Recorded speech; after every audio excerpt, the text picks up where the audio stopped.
Am I recording? Yeah. Okay. Hello, everybody. Welcome to our first seminar of the Essex BCI Neural Engineering Seminar Series. My name is Anna. I am the main organizer of the seminars with a lot of help from different members of the team. And I just want to make, before we introduce Theresa to everybody, I just want to make just want to present the team and the seminars to everybody else. I'm hearing a lot of someone's not muted. Okay, yeah, so this is the core Essex BCI staff. I think it would be fair to say that interdisciplinary collaboration lies at the core of what we do. So we have people from diverse backgrounds, including neuroscience, psychology, engineering, computer science, and other disciplines to help us unravel the complexities of brain activity and how it interacts with technology, or how can we make technology interact with it. And the primary focus of the lab is to develop advanced methods to decode and interpret neural signals, particularly, I think, so like most people, mostly focusing on non-invasive techniques like EEG and FNIRS, but not necessarily limited to those two. Way for practical applications in healthcare, decision-making. We have a sub-team working in decision-making and rehabilitation. And I think it's also fair to say that we're not just trying to be scientifically rigorous and get lots of papers out, but we're also trying to improve the quality of life for diverse populations. I'm not going to go through this list, but these are kind of the facilities we have here. I think it's very important. We're equipped for work with individuals who have movement disabilities, so it's not just research on able-bodied users. Here on the top left, you can see David. He was our pilot for Cybathlon, and he was he is a tetraplegic user. And this is a photo of the lab a few years ago. So the membership has changed a bit, but just wanted to say, please follow us. These are our Twitter handles, so make sure you're following us there because all the seminars will be advertised there and through LinkedIn. But if you don't follow any of us specifically on LinkedIn, you may not see it. So that's just a few words on the lab. And then these are the seminars we have organized for the next few months. So today we're very excited to have Theresa Vaughan. She's our first public speaker, and she's going to be talking about BCIs in practice. In February, we have our head of school and one of the co-directors of the lab, Reinhold Scherer. And in March, we'll have Jose Millán, who will also be joining. We also have speakers lined up for April to June, but those I will advertise at a later time.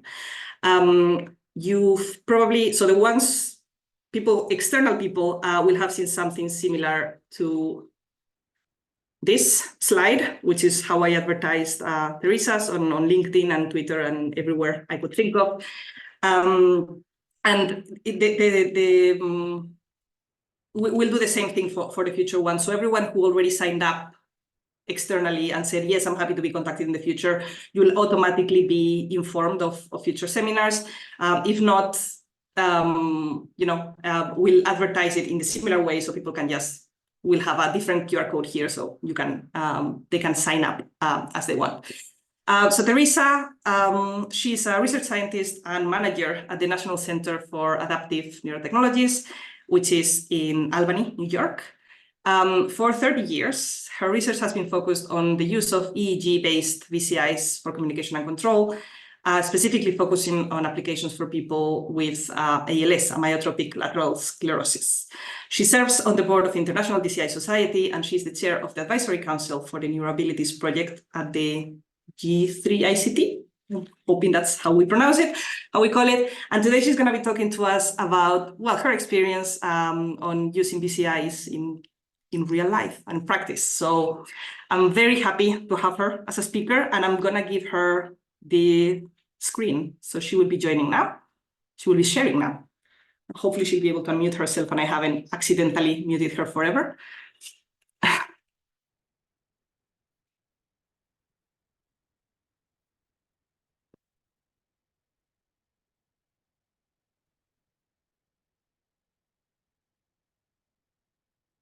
You're muted still.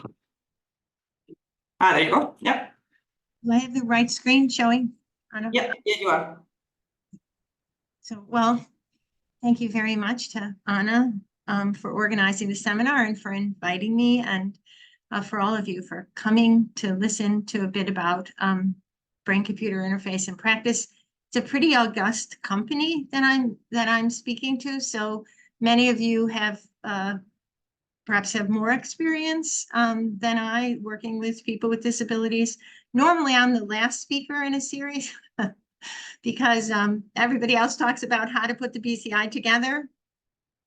And then I say, oh, and how you might use it. And so that's really what I'm really going to talk about today, how BCI could be implemented and was implemented by our group.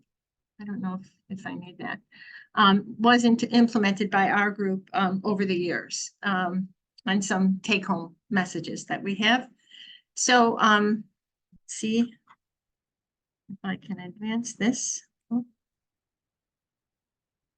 So I'm from the National Center for Adaptive Neurotechnologies, and in that way, we are funded by the NIH to provide technologies to laboratories around the country and around the world. And we have three projects: the Guiding Beneficial Plasticity, run by or organized and led by ECoG Thompson, who's at the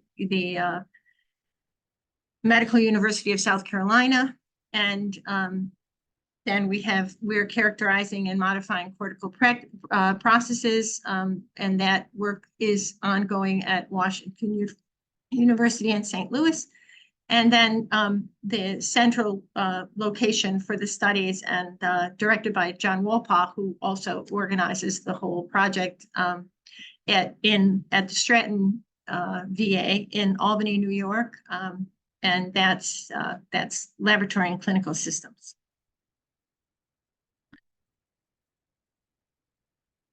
So you all know what a BCI is. I'm speaking to a group who did seminal work in this field and seminal work on some of the methods I'm going to talk about today.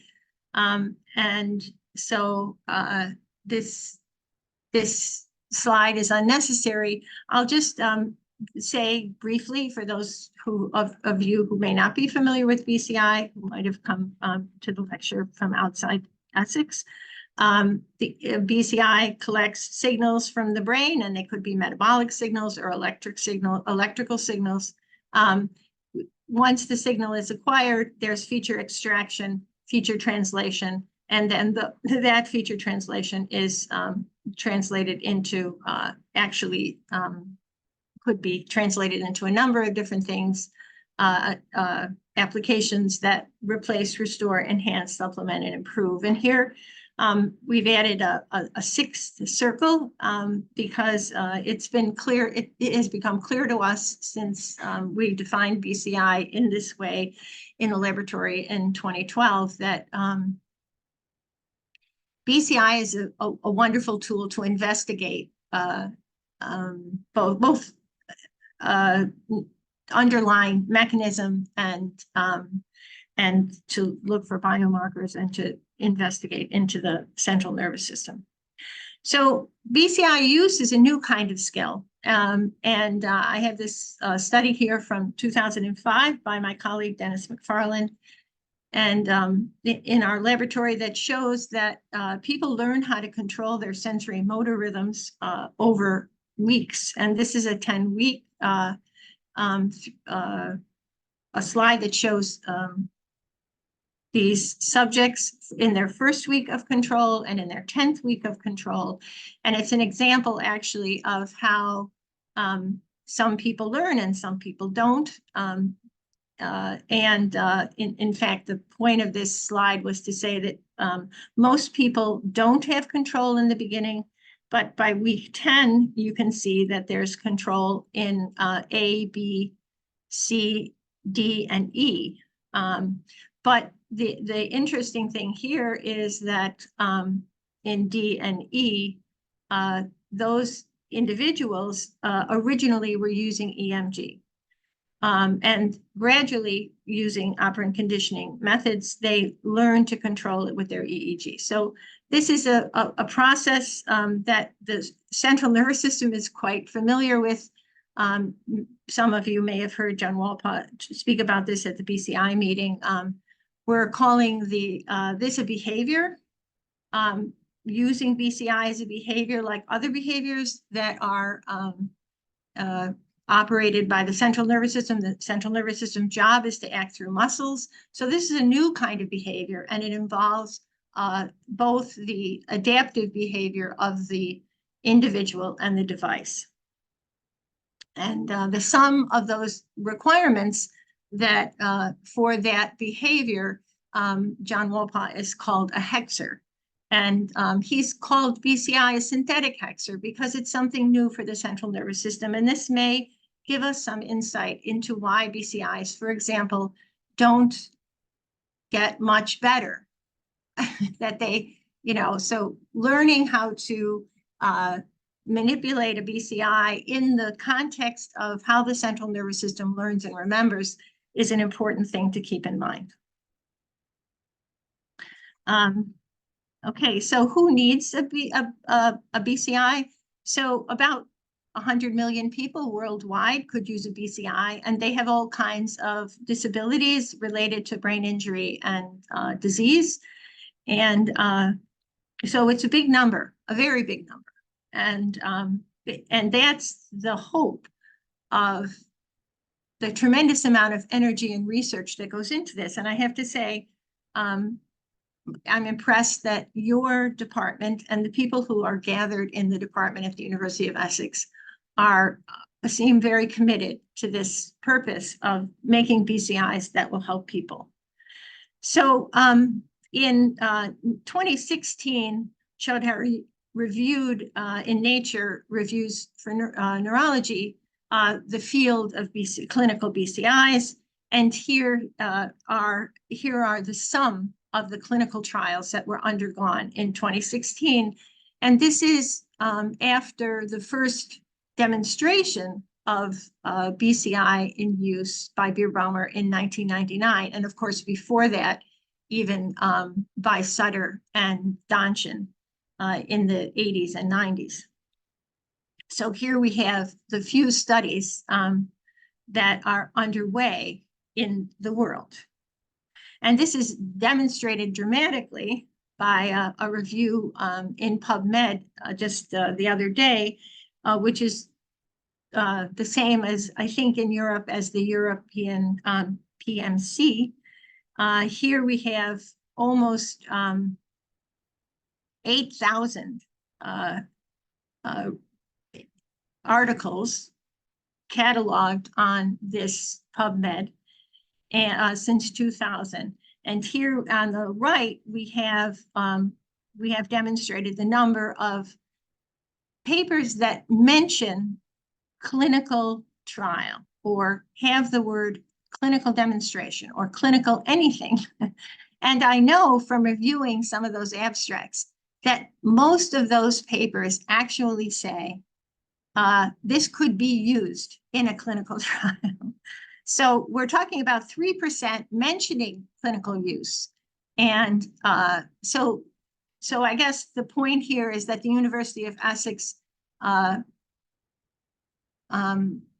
focus on making BCIs for people who need them is a very welcome focus and something we should all be considering, in my opinion. So I'm going to talk about BCI in practice, BCI in the continuum of AAC, augmentative and alternative communication, which is the field in which right now, BCI sits mostly for communication. Some essentials in the laboratory, taking it on the road, and a bit about telehealth.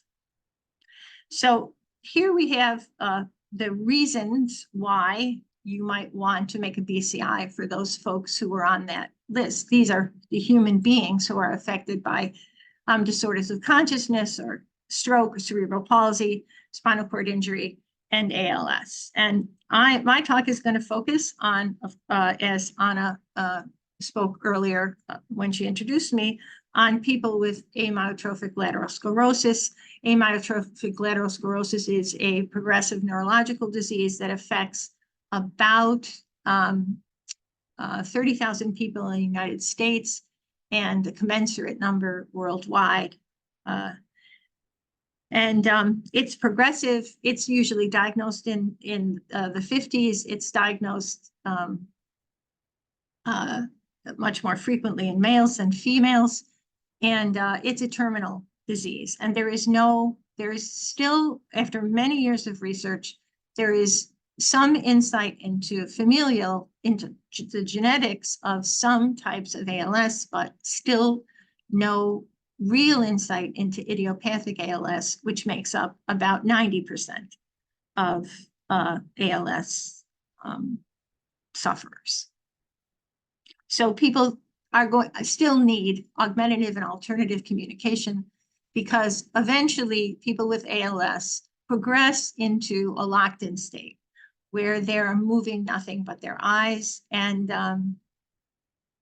there are many alternative strategies. And augmentative and alternative communication is anything other than speech for communication. And if you think about us in the speaking, hearing world, we use a lot of different kinds of devices to help us communicate, as well as speech. We write, we use gestures, we use computers, we do all kinds of things to communicate. And if you are unable to move a muscle, most of those things, including gestures, are unavailable to you.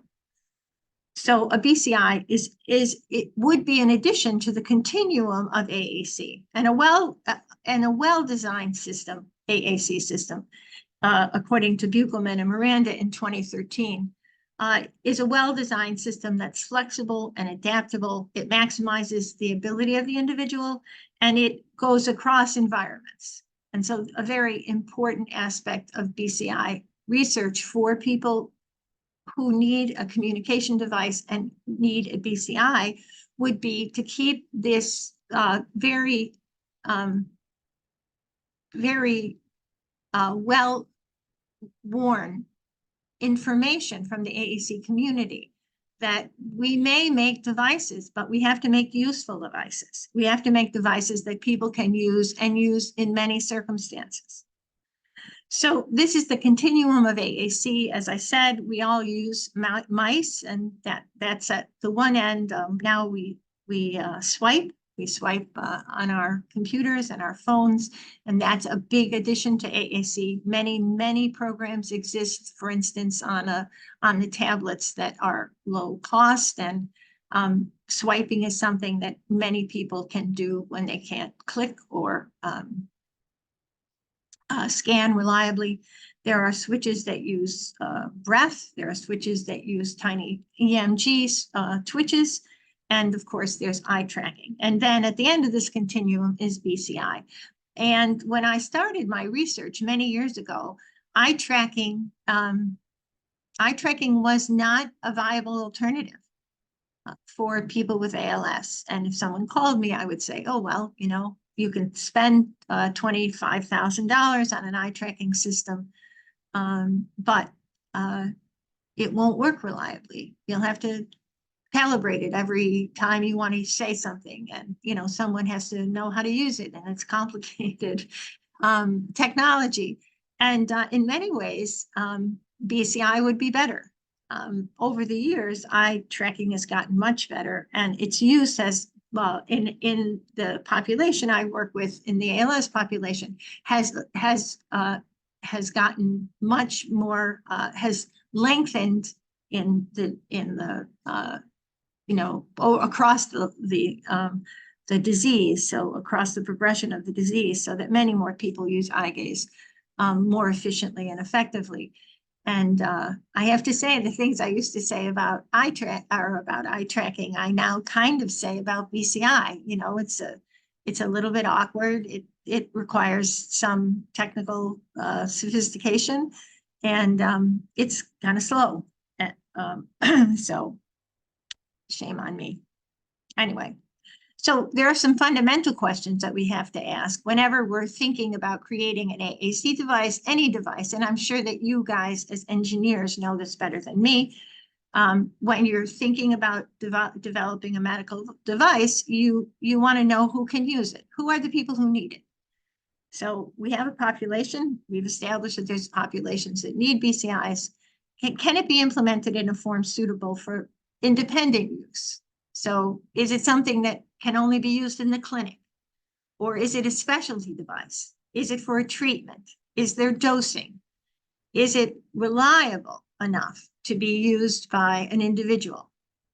In the case of BCI for communication, of course, you want people to use it, as we said, as any AAC device, flexible and across the environments.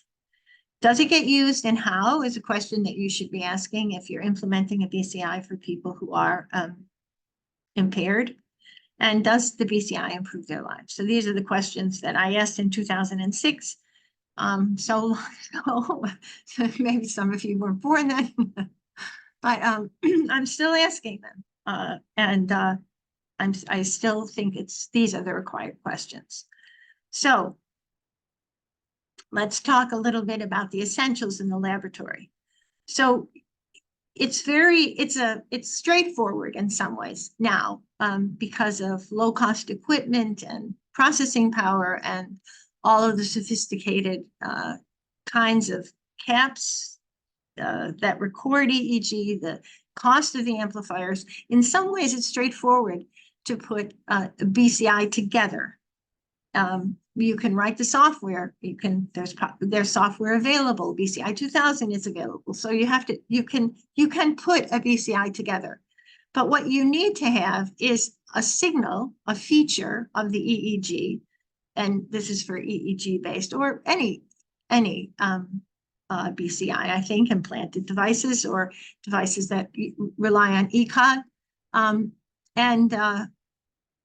So that a signal that is both accessible and reliable in the population that you seek to serve. So the individuals that you want to provide the BCI have to have a reliable signal that you're looking at. And that signal has to work in the environment that will make it useful.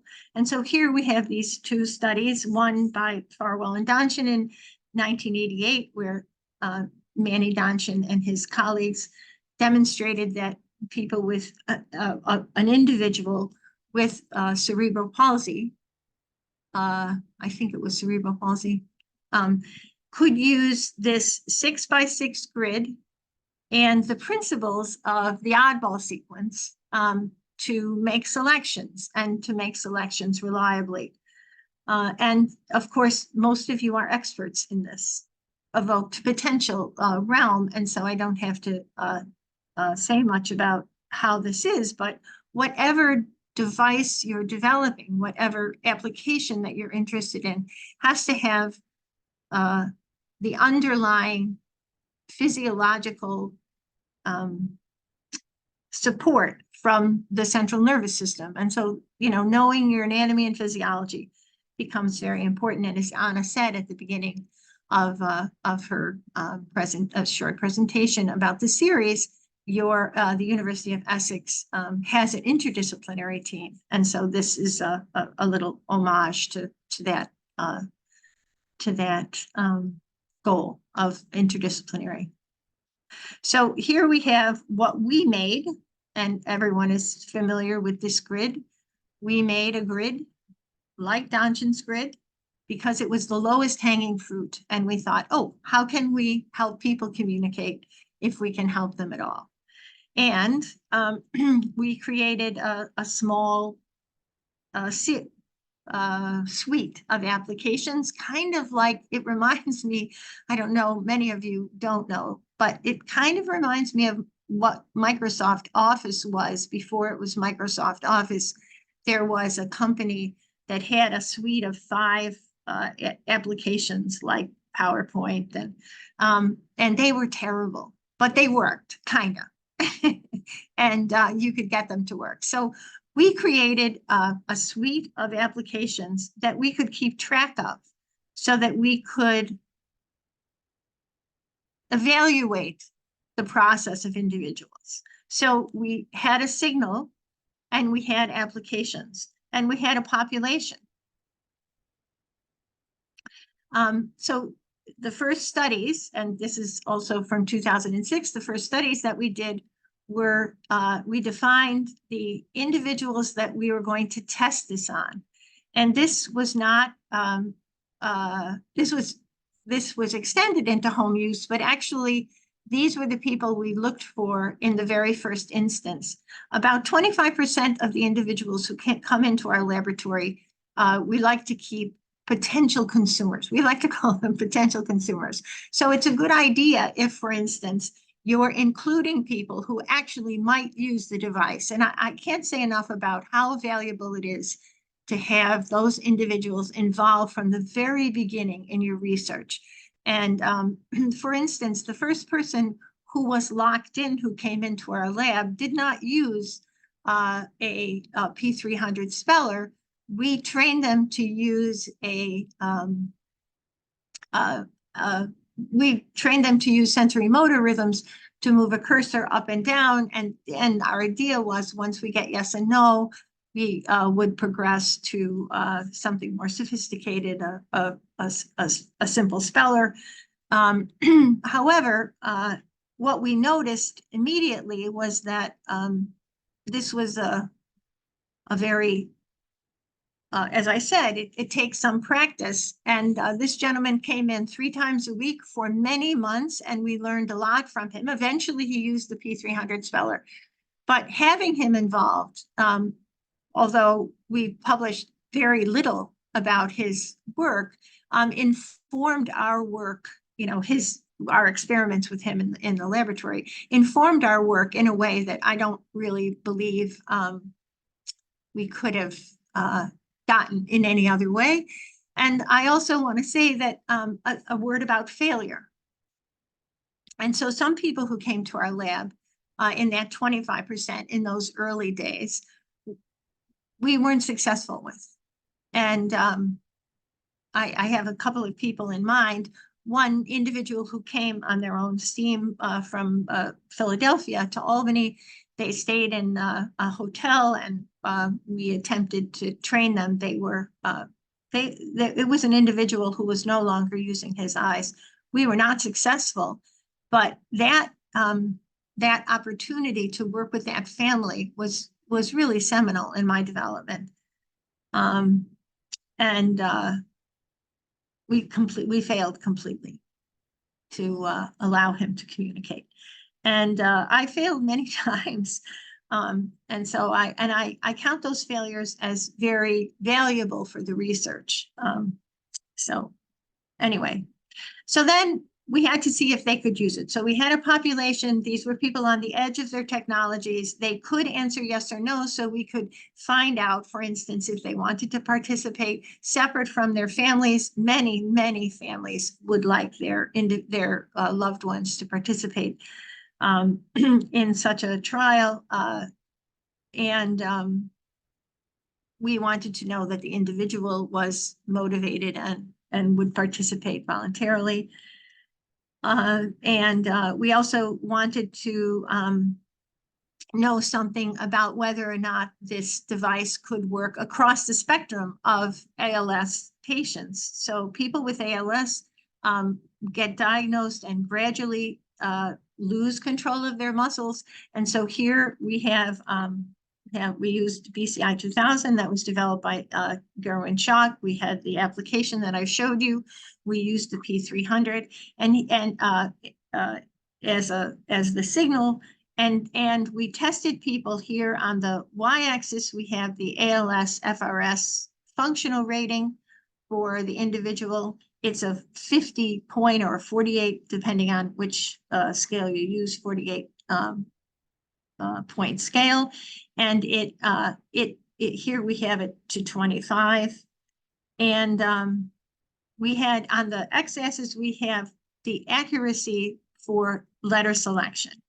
And you can see that some people who were extremely disabled, that is, had no movement other than perhaps their eyes. I can't think of anyone in this trial who didn't have the ability to use assisted communication for yes or no. And that and those people could use the system as well as people who were much less impaired, and that you can see that at the top of the plot. And here you could also see these yellow circles. So who are the people who can't use it? And of course, this is quite intuitive, but it was demonstrated well in this population that the people who can't use it can't see it.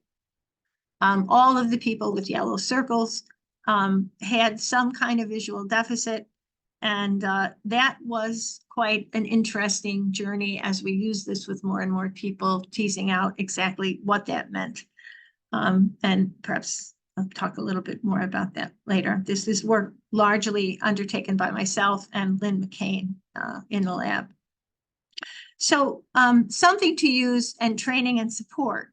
So we had a population who could use the P300 speller. We had an application, but we needed, if we wanted to go into people's homes, even into the clinic, we needed to create something where we could demonstrate and then train people, both caregivers and the BCI user, to use the device. And so I encourage you to think about this also from the beginning. We used a cap with gel, and I still use a cap with gel. And that is because those signals are reliable.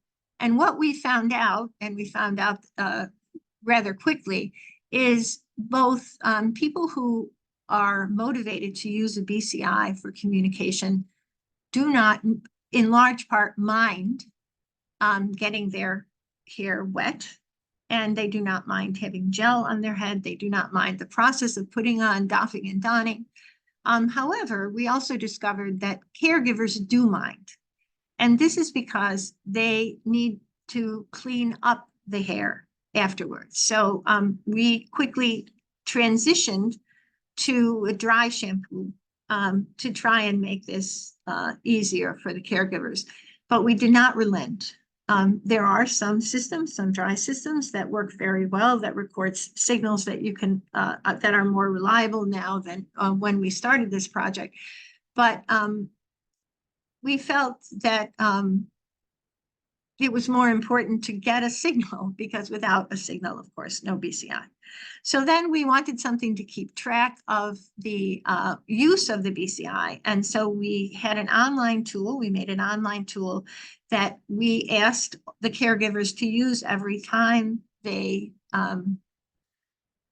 opened, that they started to help their partner use the BCI. And I thought for sure that this would never be used, that people would just bypass it and just put the BCI on. But in fact, that was not true. We asked people to use it, and surprisingly, people did what we asked them. They used it. I think there were about 2% of the time we found that they did not pass through this sequence, which allowed them both to check the cap and then give a report on who they were.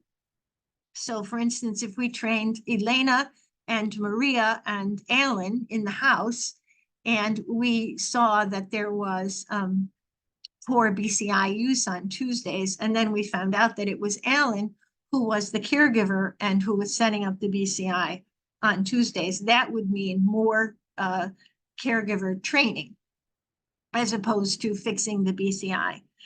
We also allowed them to visualize the impedance and to see the signals before they started. So we gave them a lot of information, but we did not ask them to understand or process it or change it in any way. We just said, here it is. If you have a problem with any of these steps, call us.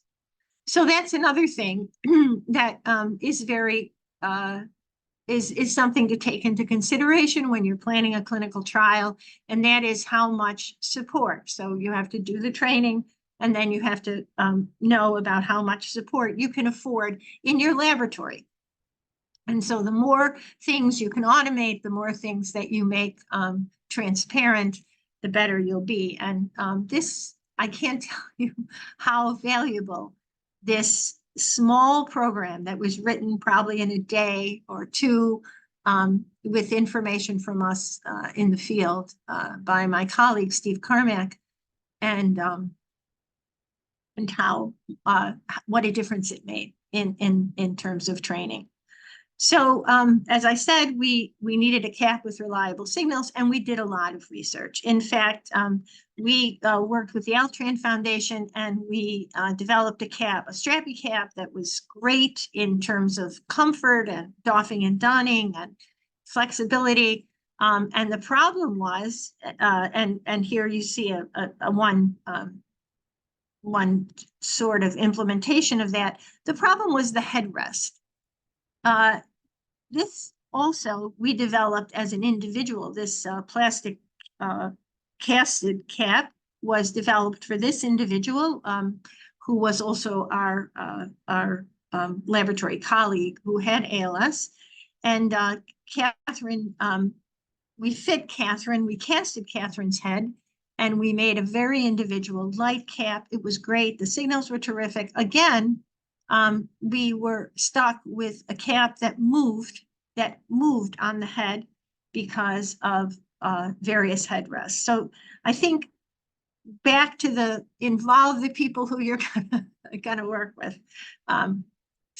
Okay, so portable and affordable. So I have to say that although this is a laughable slide for all of you who are watching, when my colleague Dennis McFarlane started working with computers, he was using cards. And so the idea that we could have something as amazing, really truly amazing as a laptop, I mean, wasn't intuitive at the beginning.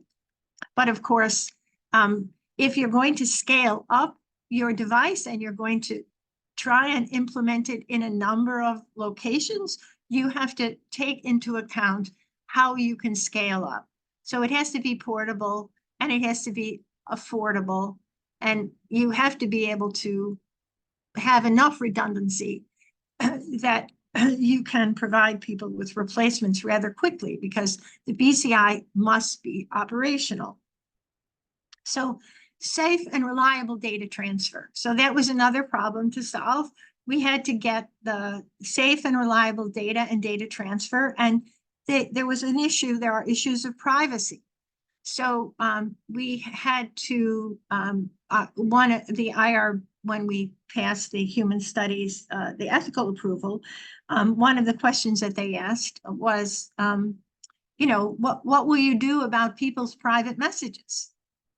And if you can read what they write and need to read what they write in order to evaluate their effectiveness, how will you protect their privacy?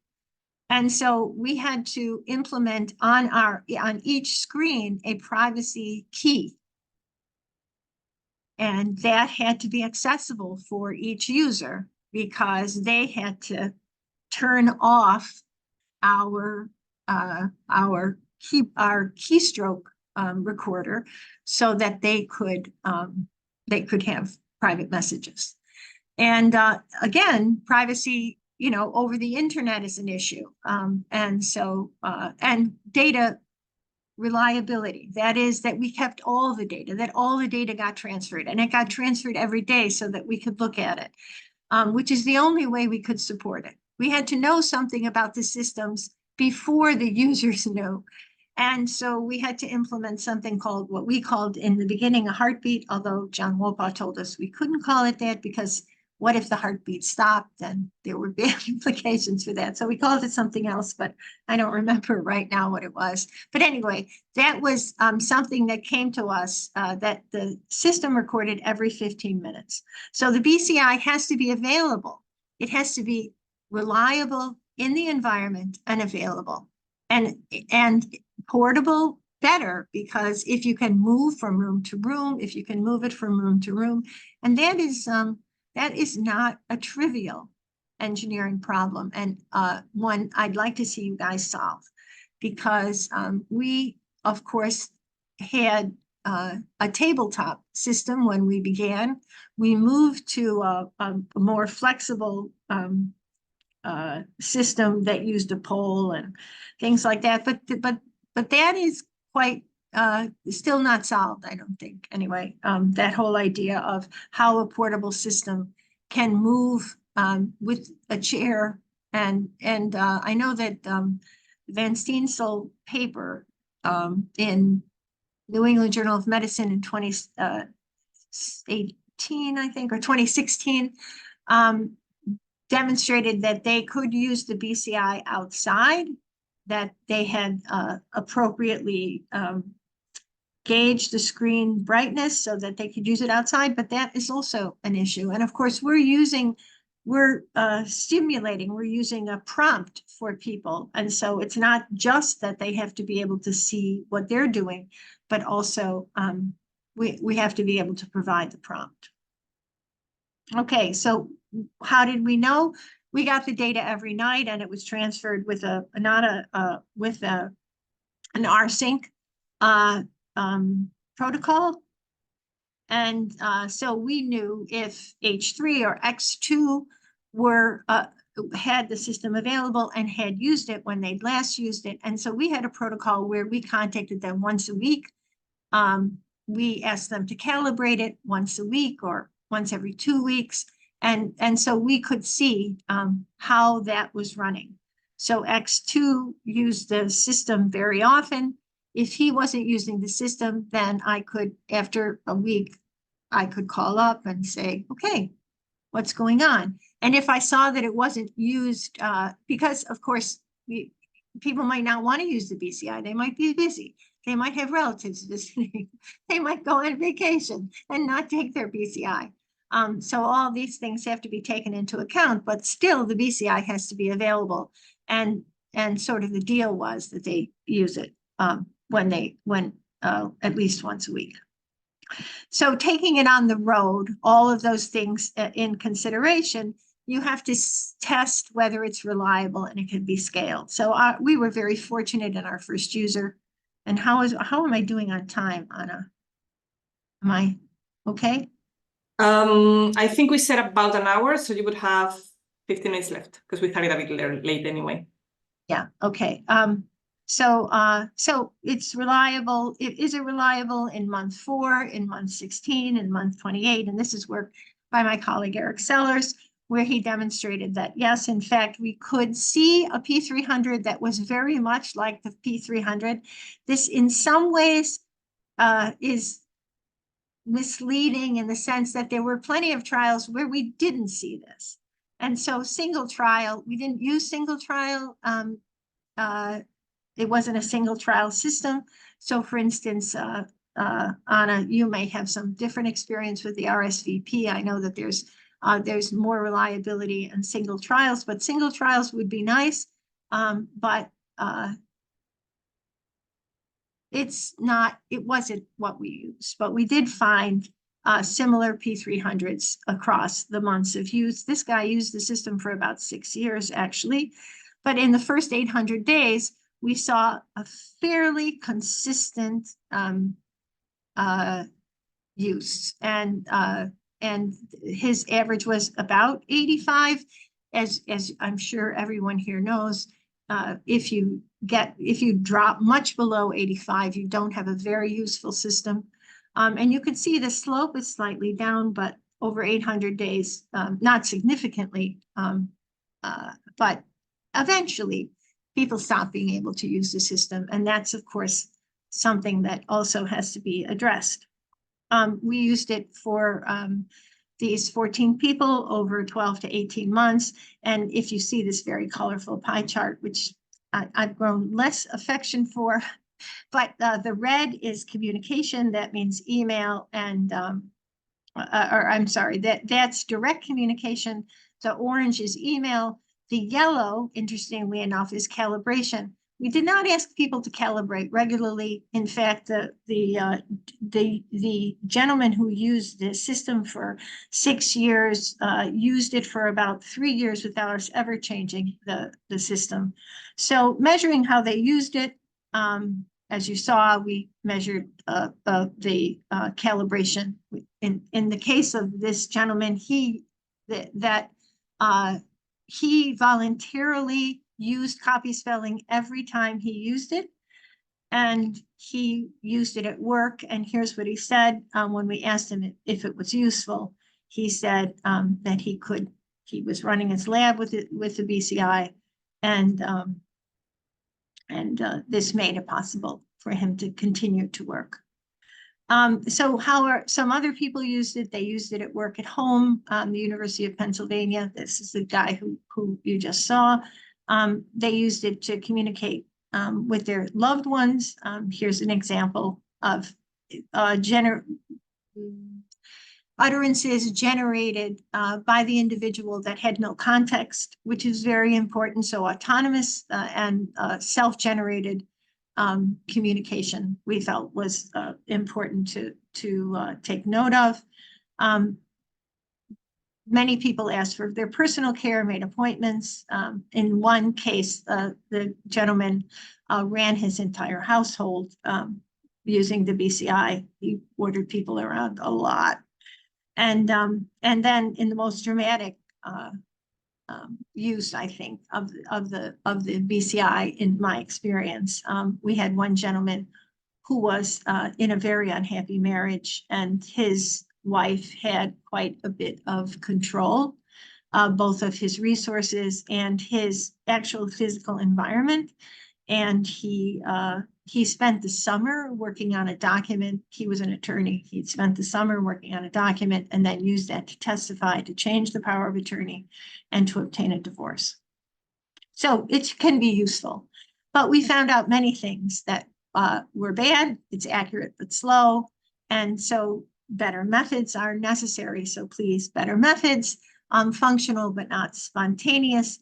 We tried to implement more, we used it with off-the-shelf software, but still, you know, that needs much more development. It's difficult, as I said, it's difficult to set up. We need better online diagnostics. We need better and more reliable signals, better caps, better software to signal processing. Yeah, we had too many components. We now work on just the laptop with the amplifier and in the cap. And, you know, we tried to upgrade other things as well. So telehealth, just a bit about telehealth. We started to do telehealth during COVID. We had no access to subjects. We were stopped, all our research was stopped in the lab, obviously everyone's was, and we were sent home. And at that time, we decided that we would go to a completely remote system.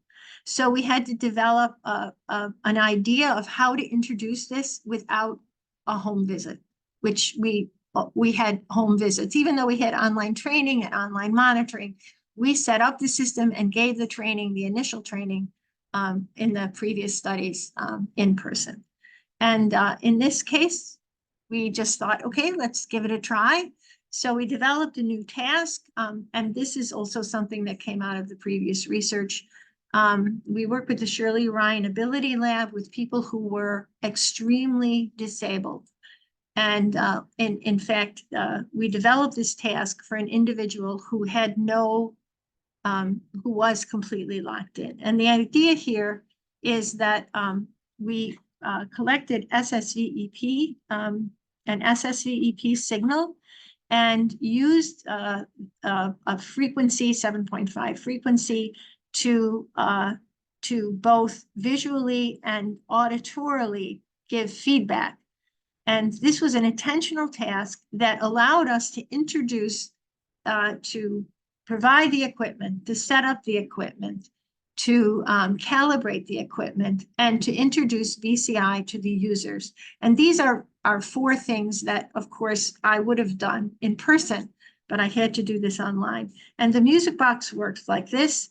As the SSVEP, as the person regards the screen, the SSVEP gets larger. This red box increases, and when it crosses the threshold that's set by CCA, it turns green. Of course, if you could see the screen, you could see this, but what happens then is that music plays, and music plays for as long as the individual pays attention.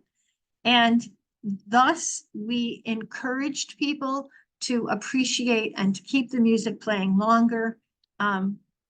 And so we felt that this was a very good task to help people shape their BCI use after, of course, once their attention waned, the music turned off.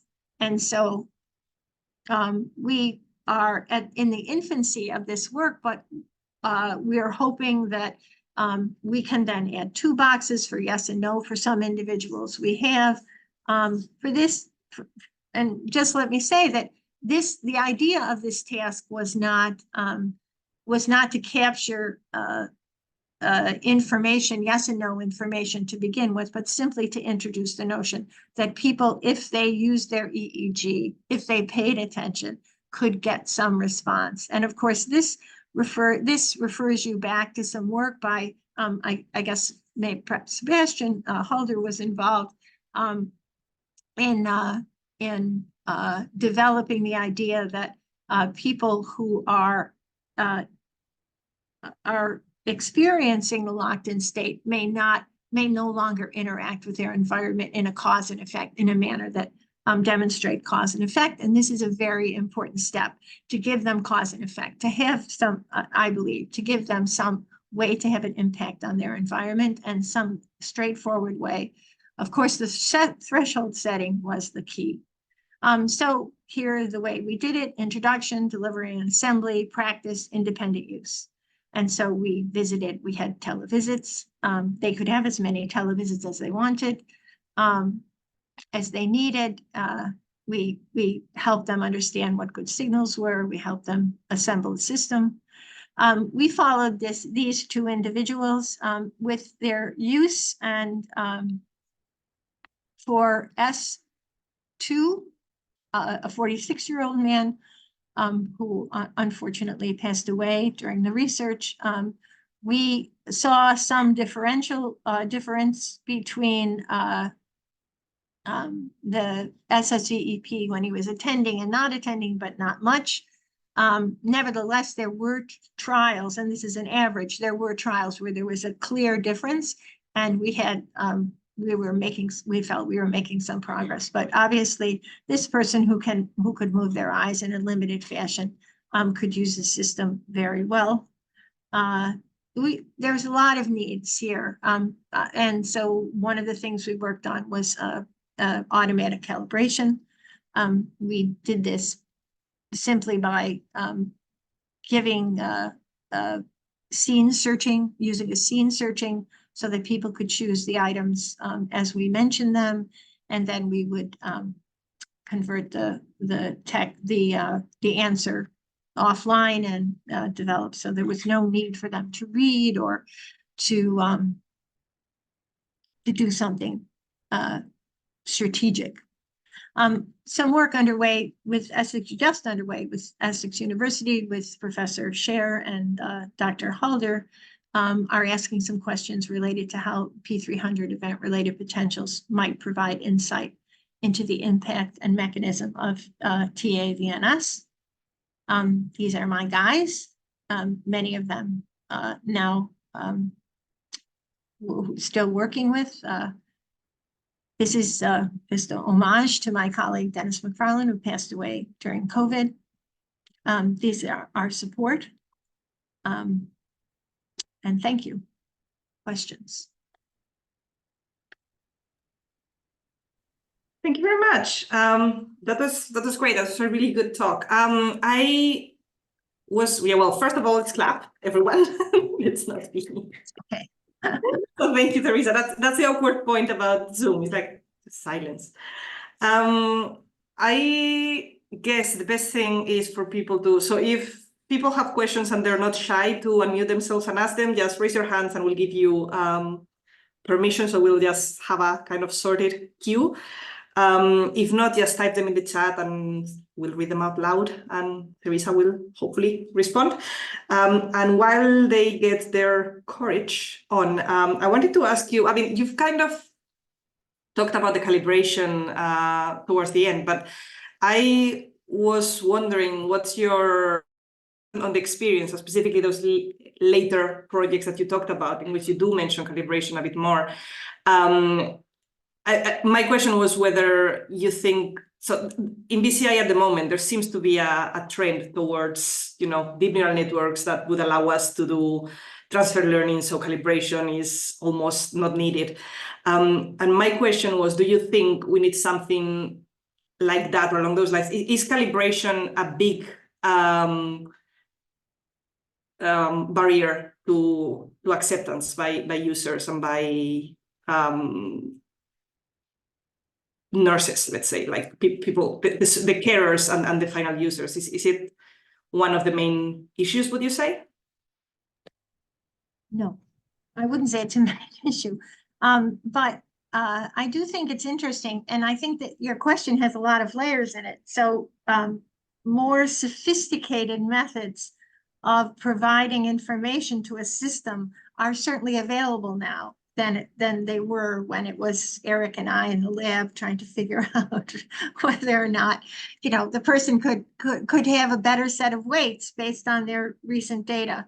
And so I think, you know, this kind of calibration would be better.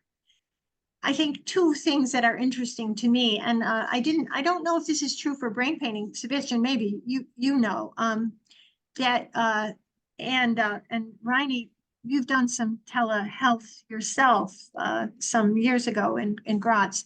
So maybe you could say this, that people these individuals used the calibration, even though we didn't ask them. And so we had plenty of data.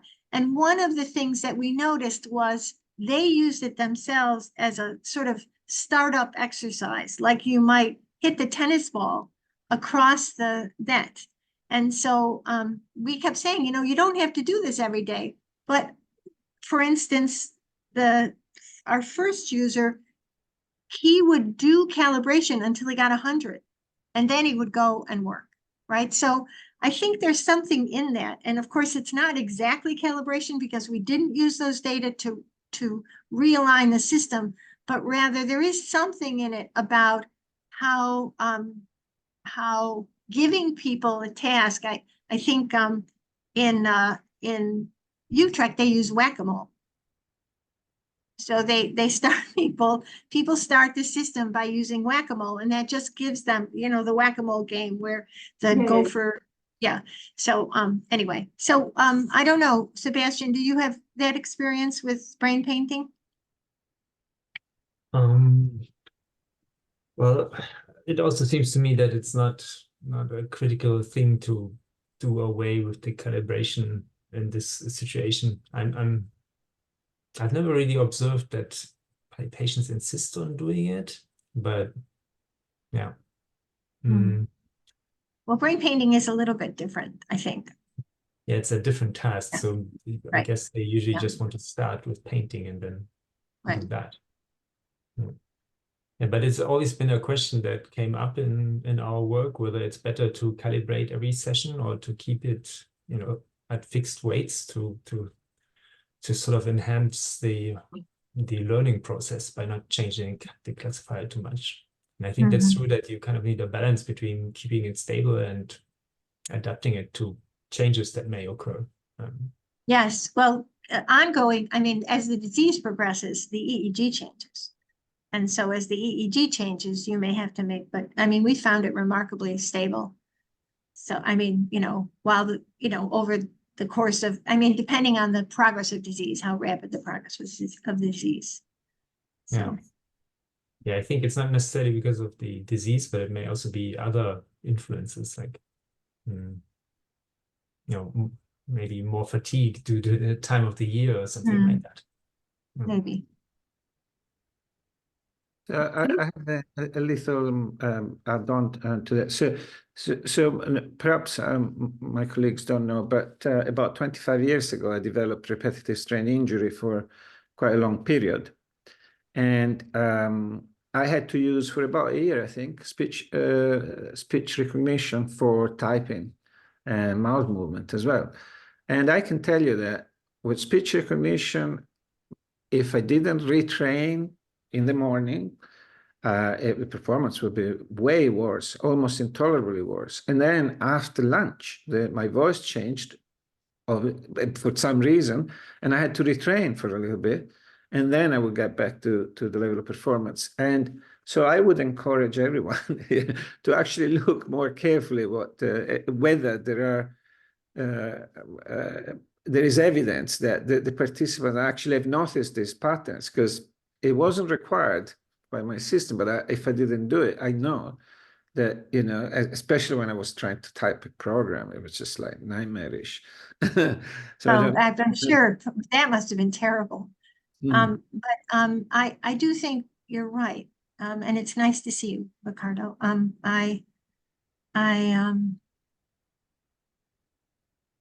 think frustration is something that really affects. I don't know. I mean, fatigue, maybe they didn't use it long enough. Maybe fatigue changed the calibration. I mean, this is a remarkably stable signal in an individual if you're attending. If you're not attending, it doesn't work, right? So, and it doesn't work no matter what you do. But anyway, I do agree that frustration, you should avoid frustration at all costs. I mean, why use the system? Well, I guess that was our hypothesis. If people were frustrated by its use, then they wouldn't use it, because about 30% of augmentative AC devices end up in the closet, no matter how wonderful they are.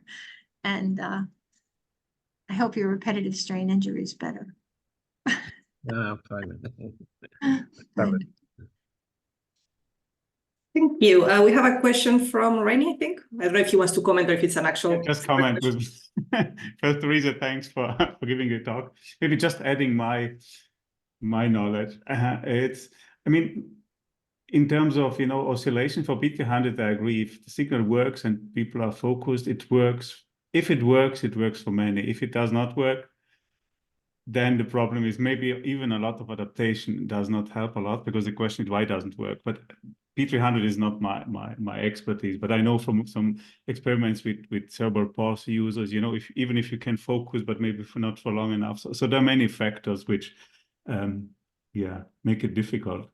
But other than that, for oscillation, I think, you know, adaptation is anyway a must, because we use, again, statistical pattern recognition methods to detect a pattern which we know is statistically changing. So for me, it's like, you know, if we use something fixed, it's not going to work unless at some point the skill is trained, you know. So maybe some of you, when I started doing my PhD, we worked together with Tom. Probably you know this paper with the orthosis with Puchella and colleagues, and you know, he developed it's not a sixth sense, but maybe a seventh sense. But he could tell you when the signal kicks in and how it would look like, because he developed this kind of intuition, and it was 100% reliable. No, so it becomes a skill at some point, but this requires weeks, months, or years in this case. Yes, training. Right. And I made the same experience with my PhD thesis. So I trained a subject, and then I went somewhere else to work. I came back. And then still 2.5 years later, the system was still working if it's well enough trained. I mean, it's maybe like biking, you know, once you know how to do it and you can generate this pattern reliably, you need to tune it a little bit. And at that point, maybe moving around is not good, or changing the parameter is not good enough. But in order to improve the performance or help the user to generate stable patterns, because at the moment, BCI is, again, most of the BCIs, at least, they require a stable pattern. If the pattern is stable, it works good enough. So maybe this gives a little bit more of. Yeah, it occurs to me, Ricardo, that what you said about your system is exactly, so you used your voice for a new behavior. So, I mean, I think it's interesting that, you know, the adaptation had to come from both ends. So you were adapting, right? Your voice was changing, and the system, you had to, you know, the system had to adapt, but of course it didn't have this capacity. And so consequently you were frustrated by, you know, this effort that you had to put in. But it is the case that, you know, all of our behaviors, I mean, you know, we do have to learn each behavior. Some behaviors are easier than others. And I guess this music box task for me, the idea of presenting a task where someone can get some satisfaction, like brain painting, for instance, without much effort. And, you know, setting the threshold very low. I mean, this was interesting to me because, you know, it gave access, I felt, to people who are more disabled.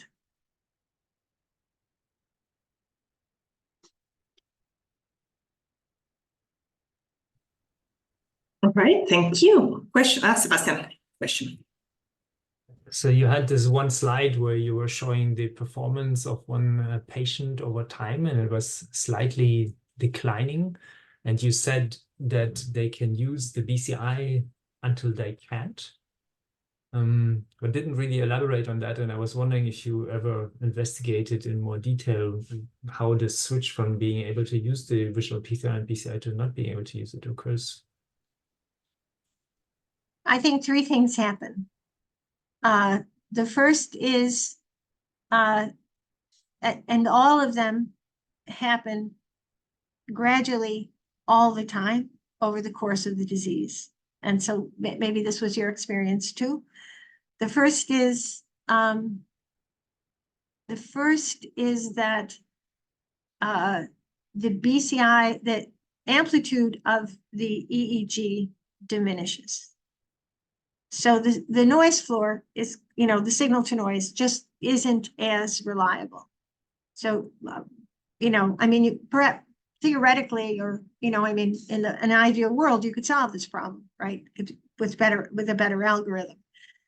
But the other thing that happens is the timing, it changes. So you don't see as reliably this ERP response. And I think that also came into play with some disorders of consciousness work that Disha Gupta and Jeremy Hill did with me at Helen Hayes, where, for instance, in these disorders of consciousness patients, we could see a response, but we could not always see it where we anticipated it to be and at the time that we thought it should happen. So I think that averaging is not a reliable way of using a P300 device when this is going on. And the third thing is people lost the capacity to see and very early to count. I mean, even this guy whose P300 was reliable over maybe 5 of the 6 years that he used it, so, you know, it was a question of whether or not he was paying attention, right? You know, that's what I think happened when he was reusing this copy spelling, the calibration run. I think he was, okay, I'm getting ready to do this, just like, you know, you're rehearsing your lines or, you know, warming up your voice, or, you know, he was warming up, I'm getting ready, right? And so this getting ready thing, this happens less efficiently and effectively. They're not getting ready as ready. So I think those three things at the same time. I don't know what you think. Well, I've always thought that the issue with visual BCIs is that as patients eventually lose their ability to, you know, control their gaze and then can no longer use them. So I was kind of wondering if you observe that, have you then tried switching to another modality? Well, one thing we did was, we opened up the high pass filters, and that seemed to help. So going from 0.5, which helped us be stable, to 0.1, which isn't so stable because it allows in a lot more, there's a lot more noise than in the signal, especially at home. That helped. If there were issues, visual issues, we tried to solve them. I mean, for diplopia, for instance, we covered one eye and we just used one eye. But obviously, it's a visual method, and so when you can no longer see, you can no longer see, right? And so thus the music box. Yeah. All right. Great. Thank you.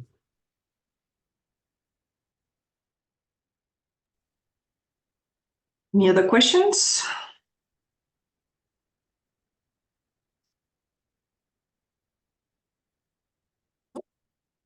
I did not. Okay, well, Theresa, thank you so much for your time and for your talk. I think it was really great to hear from someone, because like I did say at the beginning, we're focusing on trying to get, perhaps you gave us more credit than we deserve for the work we've done with final users. I think it's something we're kind of, I mean, there was historically this been work in that area, and then we kind of stopped it. Then COVID happened, now we're retaking it again. But I think it was really great, at least for me, to hear from someone who has a lot of experience with working with final users. So thank you very much. You have an impressive group there. Sorry? You have an impressive group of people who have a lot of experience. Yeah, I agree. I'm learning so much from them. So yeah, thank you so much. Thank you for being our first brave speaker here. And I guess we'll be hearing at least the Essex people, since you're going to be working with Sebastian and Rainy. So I guess we'll be in touch even more in the future. So thank you. Yeah, it's my very great pleasure to be affiliated in any way with your department. So thank you very much. And thanks for inviting me, Anna, and for arranging the chat. My pleasure. All right, so we'll close it here. Thank you, everyone. Sorry, so Thank you so much. Maybe Theresa, you want to plug your special issue? Just got the email. What a good idea. If you participated in the BCI meeting in Belgium, we're very much interested in your work. Any work that was represented at the meeting or sort of represented at the meeting or can be summarized by a review that was implied by a session you were in, or if you have data, especially if you have data, we'd love to have you submit. It would be a great thing. So, yep, that's the Journal of Neuroengineering. Check out their special issues website. And if you have any questions, please contact me directly. all right, so I guess Rainy got the email, so maybe he can forward it to the group.